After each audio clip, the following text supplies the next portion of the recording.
Irmãos, como é bom estar na presença do Senhor. Aleluia. Eu estava olhando para o relógio e pensando se nós pudéssemos parar um pouco o relógio, né, para ficar na casa do Senhor. Não é por acaso que Davi disse que mais vale um dia na presença do Senhor do que 1000 dias em qualquer outro lugar. Muito maravilhoso estarmos na presença do Senhor. Nesse momento nós seremos abençoados com a palavra do Senhor através do pastor Laurentino. Que Deus abençoe e que possa prosperar a palavra através do seu servo. Pastor Laurentino. Glória a Deus.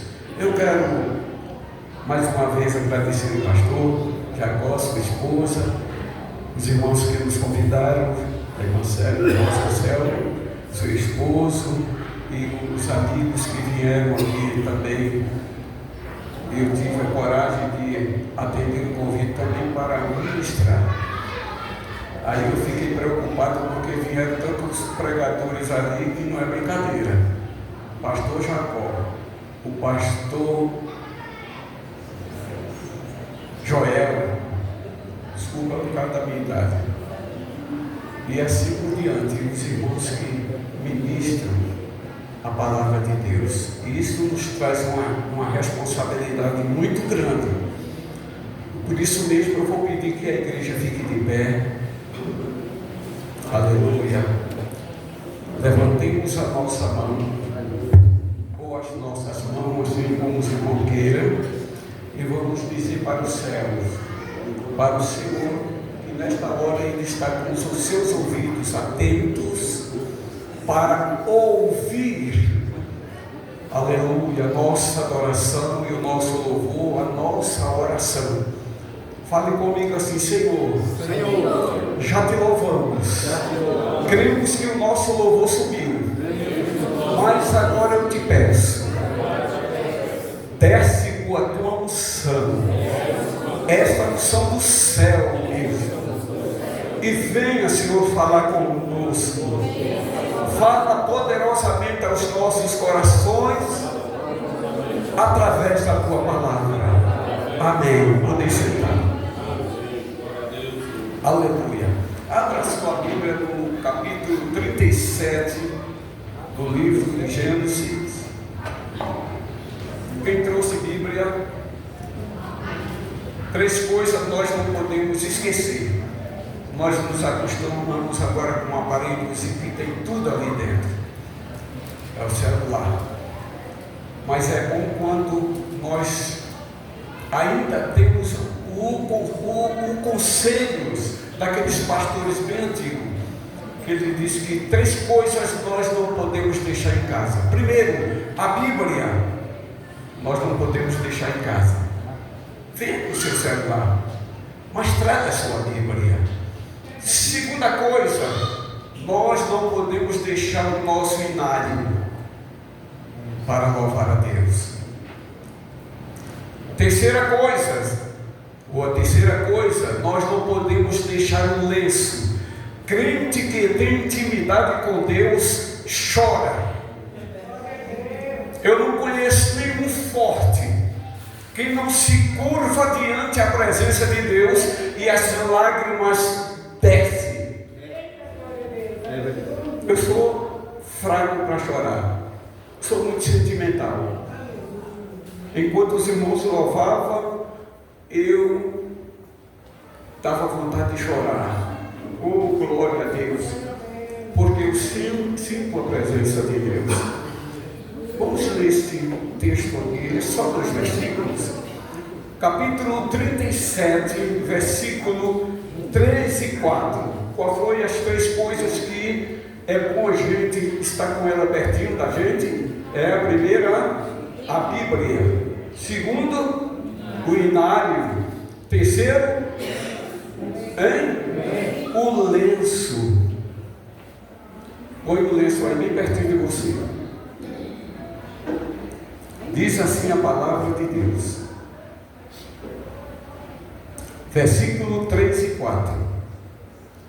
Gênesis 37, versículo 3 e 4. Diz assim: Israel amava a José mais do que todos seus filhos, porque era filho da sua velhice, e fez-lhes uma túnica de várias cores. Vendo, pois, seus irmãos que seu pai o amava mais do que a todos seus irmãos, aborreceram-no e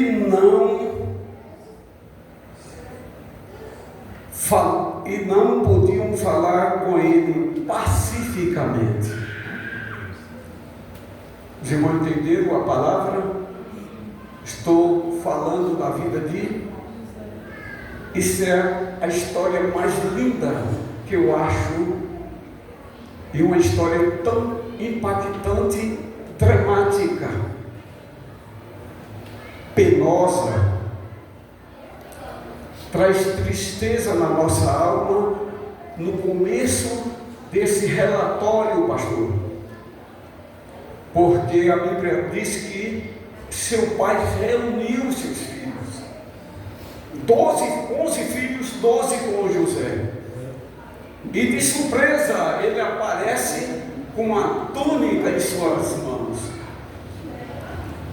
Eu faço um pensamento meu, que os filhos, os maiores, os mais velhos, estavam presenciando aquele acontecimento e Jacó fazendo uma declaração. Essa túnica, eu creio que no coração daquela família, um dizia: eu sou o mais velho, a túnica, esse presente é meu. O outro, mais baixo, mais novo, dizia: essa túnica, ou esse presente é meu. E Jacó vai perto de José e entrega aquele presente para José, seu filho. Ainda faz uma declaração: o filho que eu amo. A declaração de José de Jacó foi muito bonita, extraordinário. A declaração do pai. Eu tenho 6 filhos e todos os dias eu telefono para eles no final não esqueça que papai te ama. Aí eu acho lindo que eles falam assim: eu também te amo, meu pai. É lindo, né, pastor? Eu telefono lá para onde minha filha está. Ela sai muito cedo da casa dela, vai lá para o tribunal.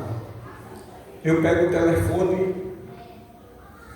Talita, como está você? Não me esqueça que o papai te ama. Aí ela diz: eu também te amo, papai. Eu calo os olhos e encho de lágrimas. Faça assim, papai, faça assim, mamãe. Isso traz um impacto tão grande na vida do seu filho, da sua filha. E assim também para o esposo e a esposa. Não esqueça de dizer: meu amor, eu te amo. Em meio a tantas dificuldades, problemas, e você tem coragem. Não importa o tempo. Eu estou com 46 anos casado. É um tempo bem... Mas agora mesmo eu saí de casa, ela disse: eu não vou para a igreja. Ela estava pronta. Eu digo: você não vai por quê? Ela disse: porque eu estou com uma dor na perna. Tudo bem. Eu digo: então eu vou lá porque eu tenho um compromisso e eu assinei cartório. Não posso faltar lá, senão os irmãos, a irmã Rosa Anselmo, seu esposo, vai me pegar pelas orelhas. Ela disse: então vai com Deus. Aí eu falei: não esqueça que eu te amo. Amém? Amém. Jacó, no meio dos seus irmãos, disse: está aí, o filho que eu mais amo. Foi bonito, foi lindo aquele acontecimento naquela hora, mas quando a reunião acabou, você já foi em reunião. Acontece muito em reunião de síndico, de condomínio. Quando termina aquela reunião, sai todo mundo virado contra o síndico. Ninguém quer mais papo. porque lá no condomínio só vem aumento, só vem confusão. Assim foi mesmo lá na sala de Jacó. Terminou a reunião, saiu todos 11 cabisbaixo, não se despediram do seu pai. Seu irmão ficou para trás, que era costumeiro. Eles seguiram seus irmãos para apacentar a ovelha de seu pai. Deixaram ele lá na sala, preocupado, meus irmãos, que me chamavam sempre para ir com eles apacentar as ovelhas, agora de cara virada. Saíram, não falaram com o papai e não deram um abraço em mim, sendo ele tinha um mais novo que ele era o penúltimo filho de Jacó. E Jacó tinha um negócio com ele, que ele disse: eu amo meu filho, porque ele é o filho da minha velhice. E nunca mais houve harmonia na casa de Jacó. Seus filhos, 11 filhos, ia apacentar. José ficava em casa. A Bíblia fala que eles não queriam falar mais nem com José, não queriam ver nem a cara de José. E foi passando o tempo, José acorda e diz: eu tive um sonho. Conta o sonho para seus irmãos. Cabisbaixo, cara fechada, não queria conversa, mas José começou a dizer: olha, eu fui lá na roça, não é que juntei uns feixes, não é que os feixes meus ficava de pé e o de vocês se deitavam. Aí a Bíblia fala, foi o momento que eles começaram a ter ira com seu irmão. Eles já não falavam, agora ele não queria papo nenhum com José. Teve outro sonho, aí foi que ficaram ferozes com a presença de José, o mais novo, considerado o mais novo. Aí José, em casa com seu pai, e seu pai, coitado, ele não sabia do que estava acontecendo. E ele chama José e diz: José, vai ver o que teus irmãos estão fazendo longe daqui de casa. José saiu caminhando, de longe os seus irmãos viram José se aproximando e disse: lá vem o sonhador. Maquinaram no seu coração, disse: vamos matá-lo. Nós não queremos essa encrenca do nosso lado. O que me chama a atenção, irmão, o projeto de Deus na vida de José. Como pode tanta intriga, tanta confusão, tanta ira, e Deus lá no céu já programando uma grande vitória para José. Vamos matá-lo. Outro entra na frente, porque o projeto de Deus não era deixar José morrer, era estar vivo, ia sofrer, ia passar por provações, por dificuldades. Quando chegaram perto daquele morro dos seus irmãos, entrou na frente e disse: nós não vamos matar, vamos jogar ele na cova, é mais fácil. Jogaram numa cova, como se joga um pedaço de madeira. Perderam o amor do seu irmão. Isso me chama muita atenção até no nosso meio. Quantas pessoas que estão do nosso lado e pensam, imaginam, quer nos matar. Se possível, ele queria distância de nós, distância de você. Ele não quer ver o teu sucesso, a tua vitória. Era o caso dos irmãos de José. Ele daí não vai sair. De repente apareceu, Deus manda uma caravana de ismaelita que ia passar por ali. Aí um dos seus irmãos disse: pode tirar José. Tiraram a capa dele, a túnica, e venderam o seu irmão para aqueles mercadores. Levaram José. A história conta, alguns historiadores falam que de Canaã ao Egito era 1000 quilômetros. Mas eu já fiz uma pesquisa que é bem menor, é 460 quilômetros. Mas José era novinho, 17 anos. Inexperiente, nunca tinha saído de casa, inocente. E a Bíblia fala que os mercadores levaram ele, perderam agora o contato com José, com seu irmão.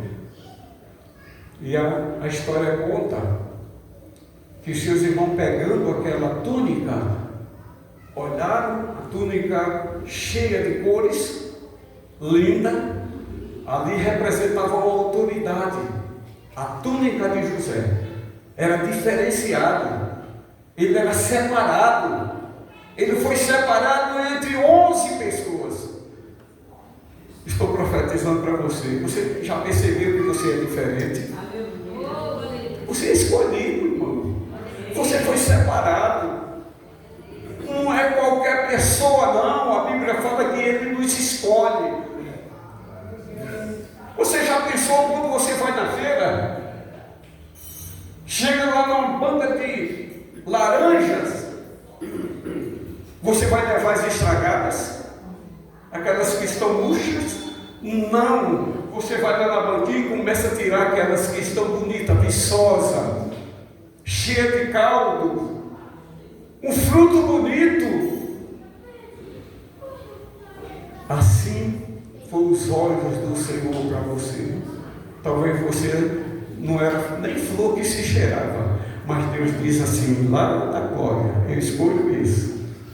Aí traz admiração a muitas pessoas. Mas como? Tanta gente boa, tanta gente de nome, de sucesso. Agora Deus vai e escolhe Saulo, um matador de crente. Não queria saber de Jesus. Como é que pode ele ser escolhido? As pessoas se admiram de ver você na igreja. Porque como é que pode? Eu conheci ele, a irmã já testemunhou. Conheci ela um baseadozinho. Já vi ele lá nos botecos. Já vi ele fazendo isso e aquilo.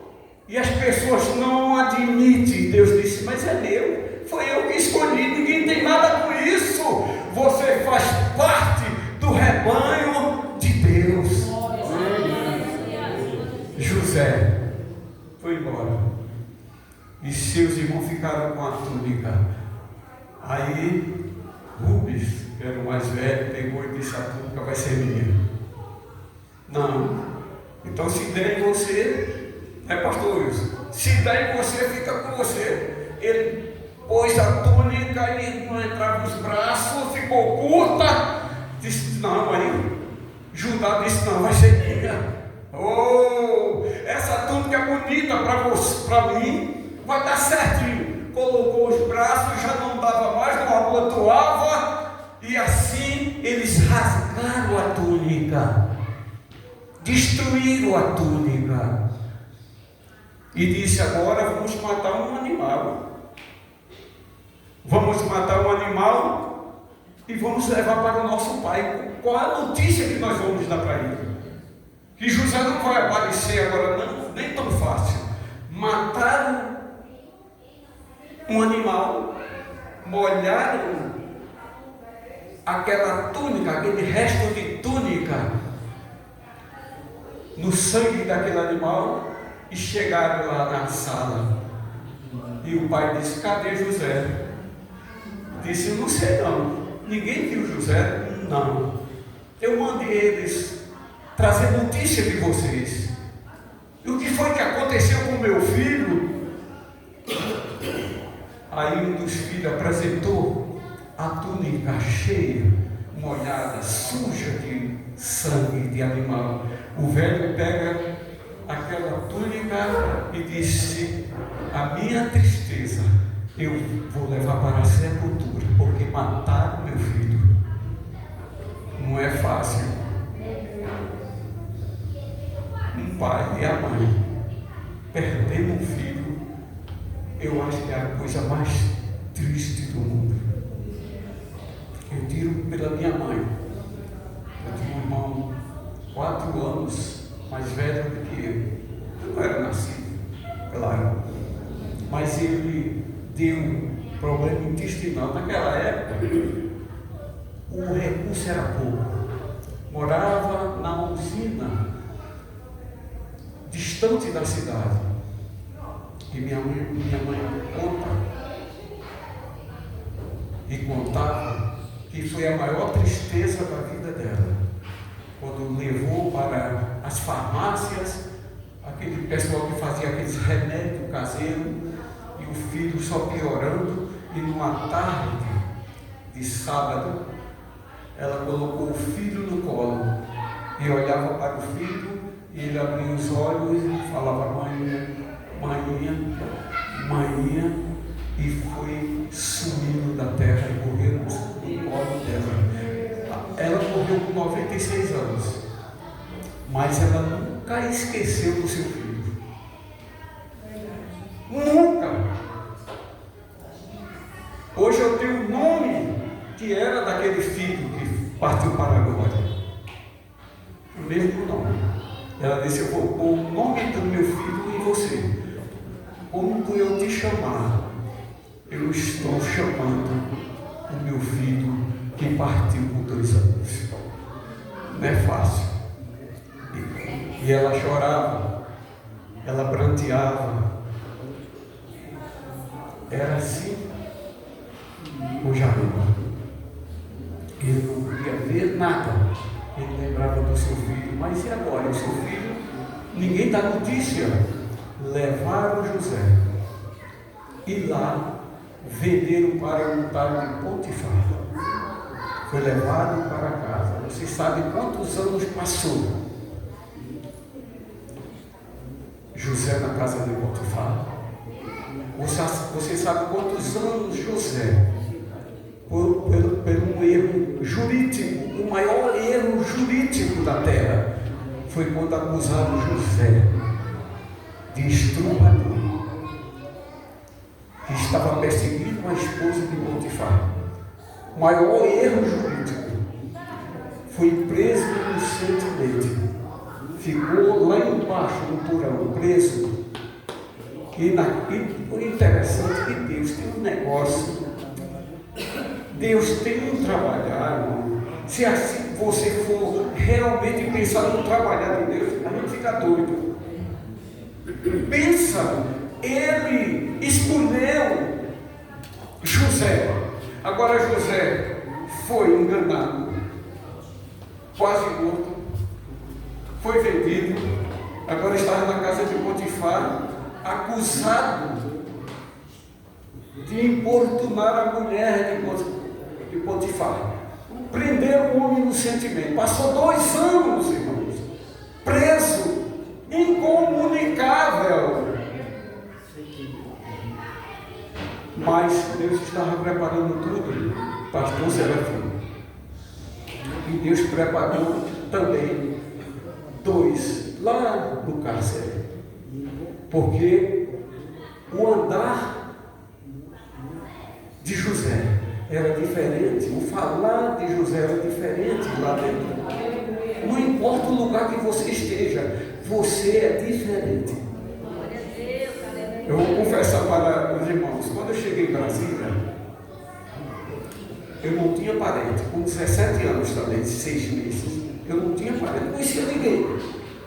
Os irmãos ali eu conheci depois, bem novinho, e conheci um cearense que tocava sanfona, e a única coisa que eu pude me valer depois de 5 meses aqui, que eu não tinha mais comida, não tinha mais sapato, não tinha mais roupa, E eu conheci um moço que tocava acordeon e ele me fez um convite. Disse, vamos cantar lá no Shopping Nenê Shopping. Lá você vai toda sexta-feira e sábado você vai para lá que você vai ser alimentado. Você não vai morrer de fome. E eu me arrumava todo, eu cantava as músicas do Roberto Carlos na época, era um sucesso na época, eu era bem bonitinho, o pessoal batia palma e eu ficava todo enganado ali, sabe? Mas quando eu sentava, a voz do Espírito Santo falava e dizia, você é diferente. Aleluia. Você não é desse lado, você é do lado de cá. Sai com pressa, porque ainda tem negócio contigo. Eu chorava. Eu ia lá para dentro do banheiro, me ajoelhava, Senhor, mas não tem quem me livre daqui. Eu não tenho como me manter. E muitas vezes eu saía escondido e deixava um moço de acordo com acordeon lá e eu olhava. Eu era diferente. Eu chorava na presença de Deus lá naquele ambiente.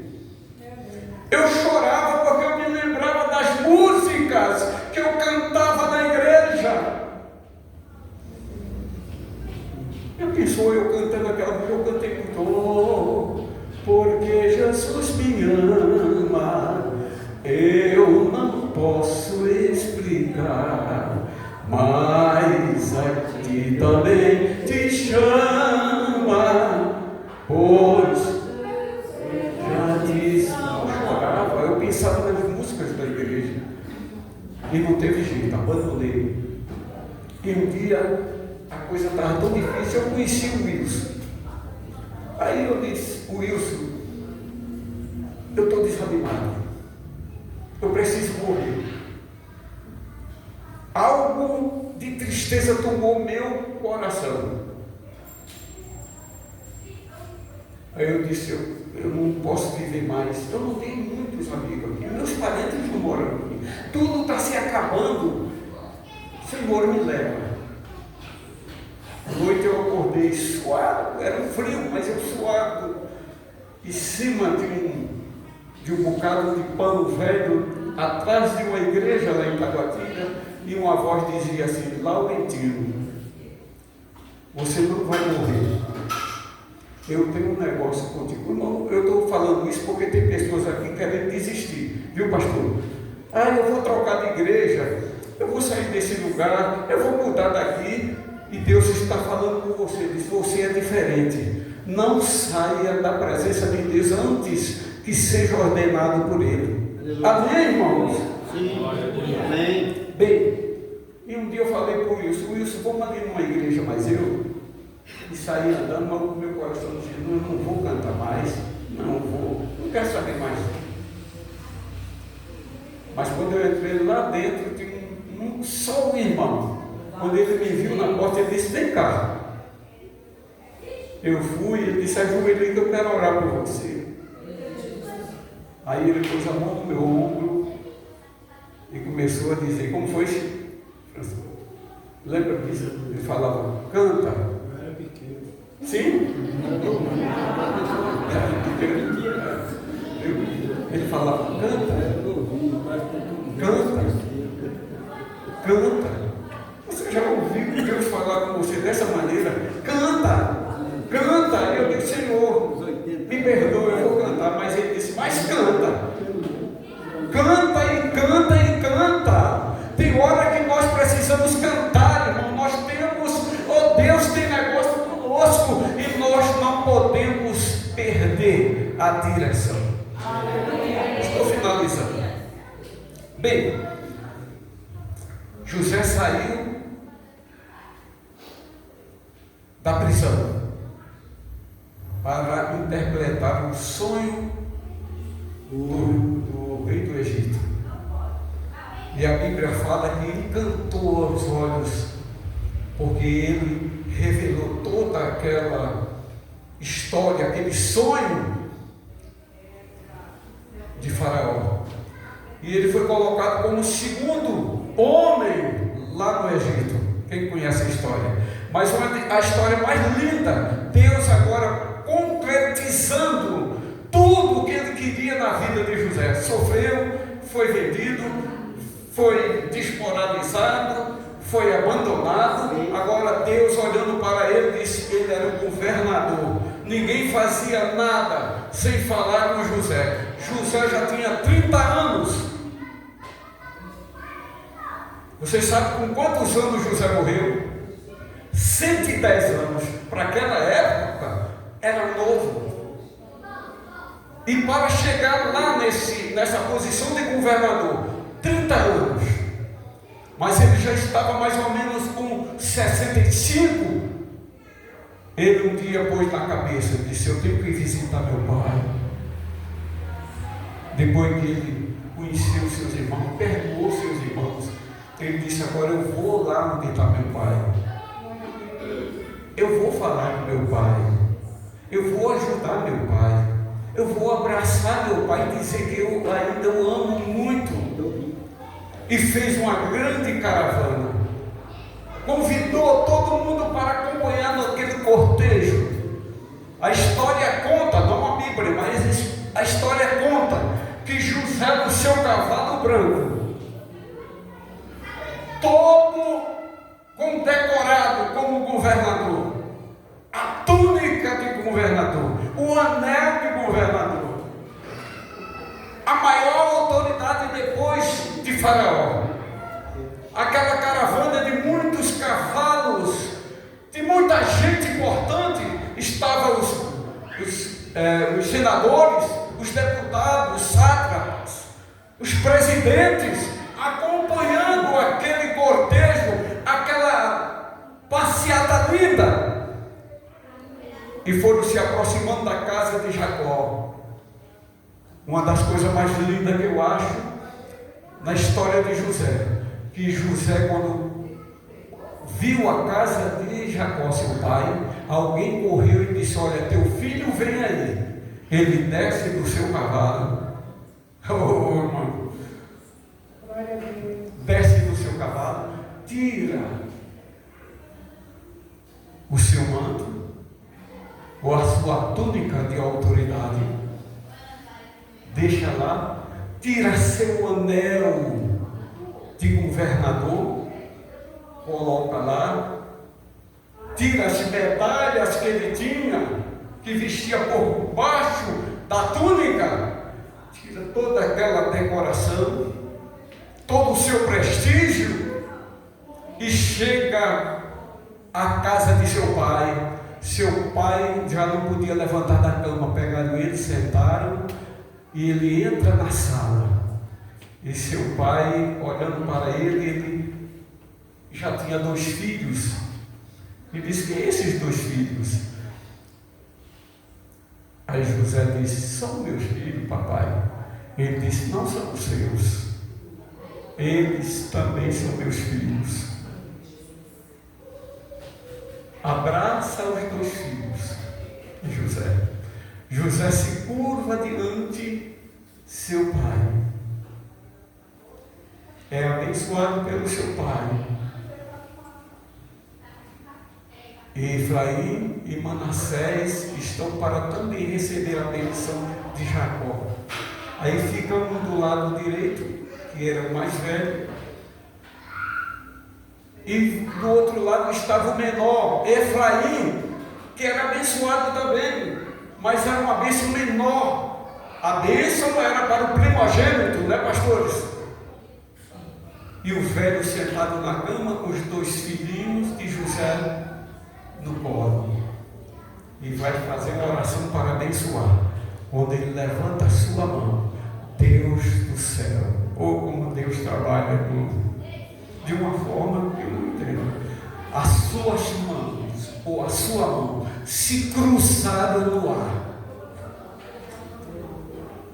José abençoou o menor, o Efraim.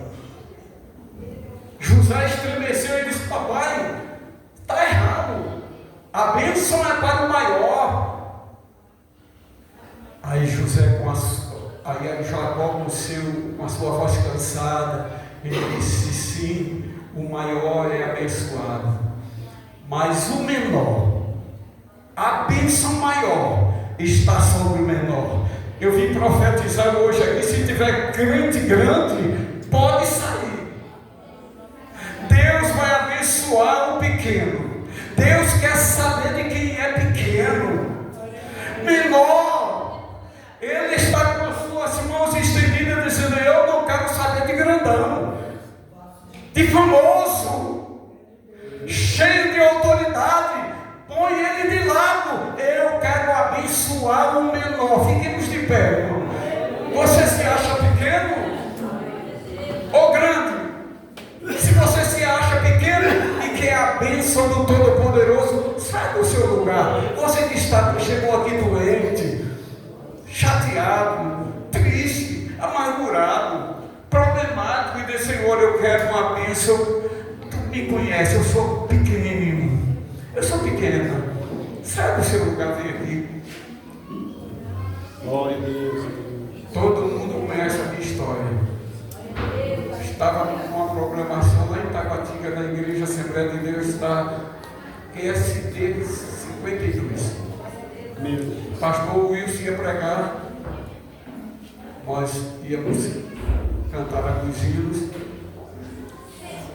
E de repente eu comecei a passar mal dentro do carro, esperando ele, né, pastor? Ele lembra disso. Comecei a passar mal. Mas eu consegui chegar no hospital de Taguatinga. Para descer lá foi preciso os motoristas que estavam ali em táxi me tiraram do carro.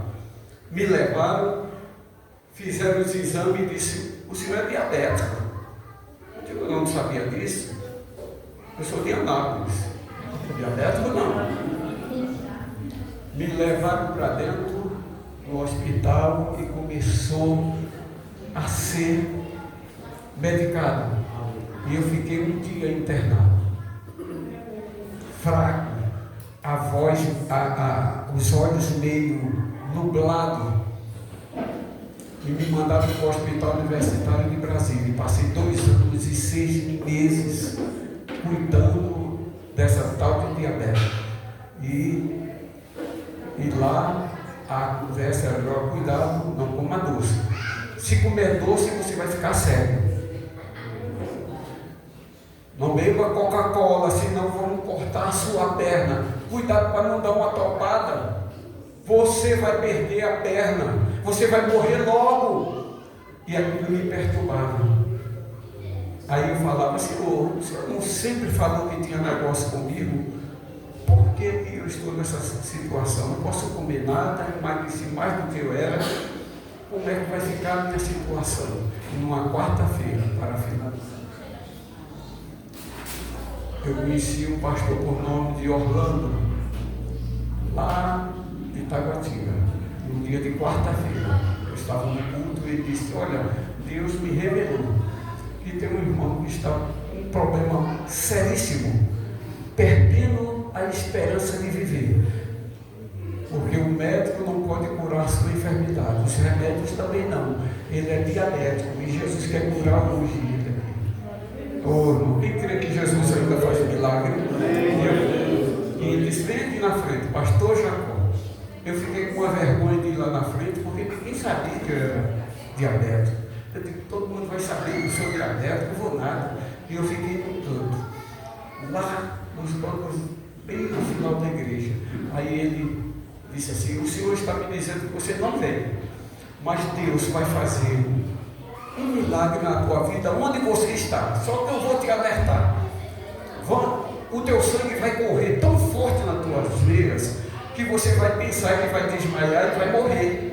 Mas o Espírito de Deus está dizendo: continua e de pé. Se não aguentar, senta, mas você vai sair daqui curado.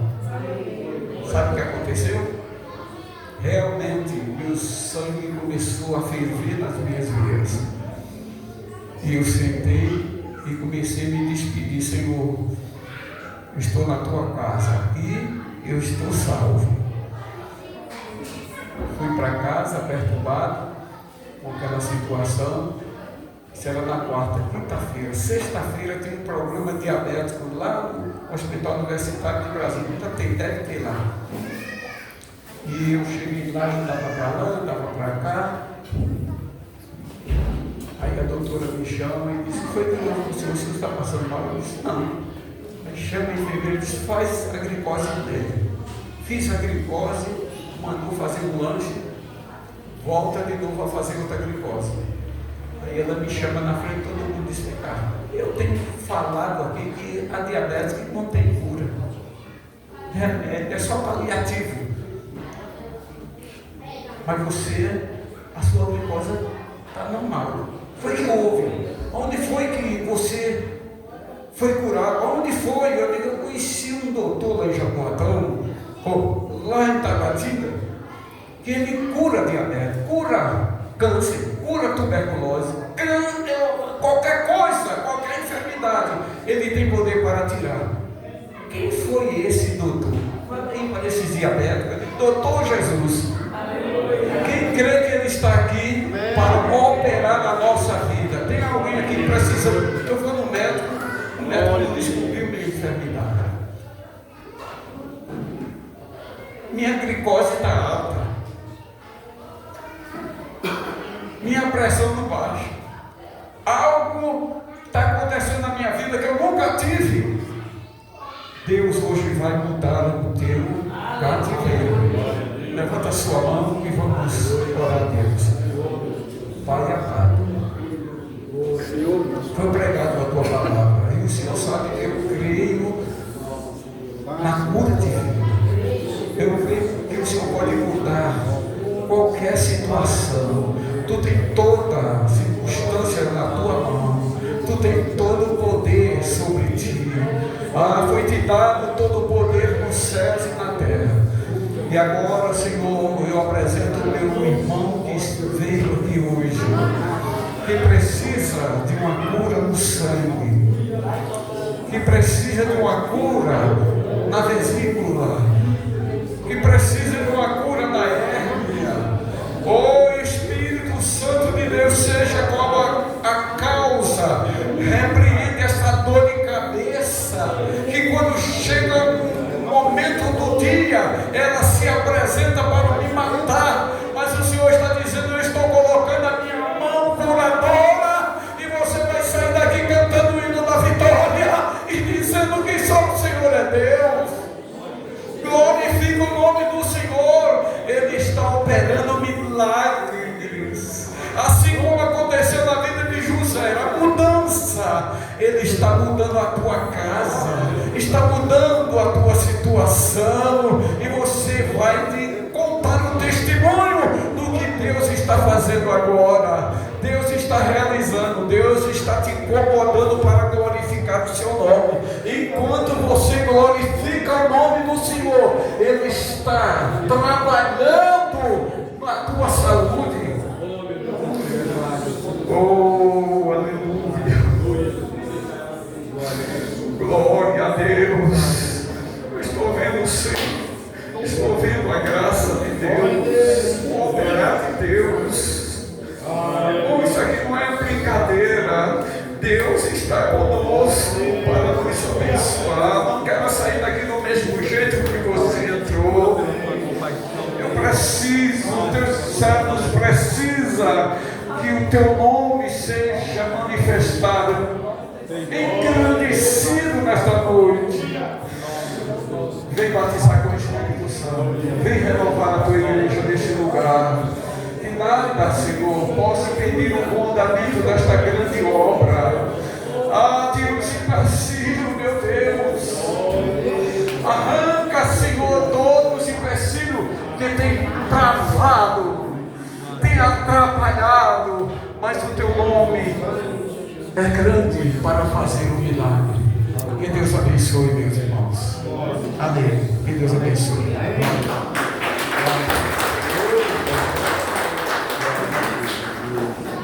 Meu pastor, muita glória, mas essa vida.